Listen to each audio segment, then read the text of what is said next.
Hi, everyone. It's me, Madam Pamita, and we have another fabulous question from the Live Magic Q&A tea party that I hold every Sunday.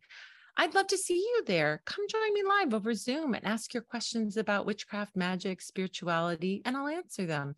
You can do that simply by going to spellsquad.com, signing up, and you'll get a link to join. And not only that, you'll get a coupon for the Parlor of Wonders.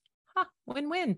So why don't you head over to spellsquad.com, and now we're going to see a clip from one of our live magic Q&A tea parties. When pulling tarot cards for a multi-card spread like the Celtic Cross, how do you personally select the cards? By fanning them in your hand or by spreading them on the table? Neither. Do you want to know my techniques? Come to my tarot class, Bruce. Okay, so when you're pulling cards for a multi-card spread, I shuffle, cut the deck into 3 stacks, restack back into 1 in whatever order, and then I pull off the top card and lay it down. That's card number 1, 2, 3, 4, 5, 6, 7, 8, 9, 10. That's how I do it. So I'm pulling them off the top.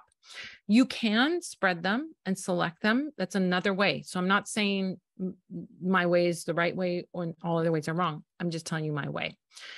But when I do tarot readings at parties, I don't shuffle. I just spread the cards out because I have to go fast. So it's much faster to do it that way. So spread the cards out. And then if you're selecting the cards, if you're reading for yourself, if someone else is, you're reading for someone else, have them select the cards. They can choose by counting. They can choose by holding their hand above it and feeling energy. They can, for me, when I do it that way, I always say, look at the cards and a card is going to say to you, pick me. It feels like some cards just sort of jump out at you a little bit more. And those are the ones I pick. So that's how I do it when I do it that way. I hope that helps.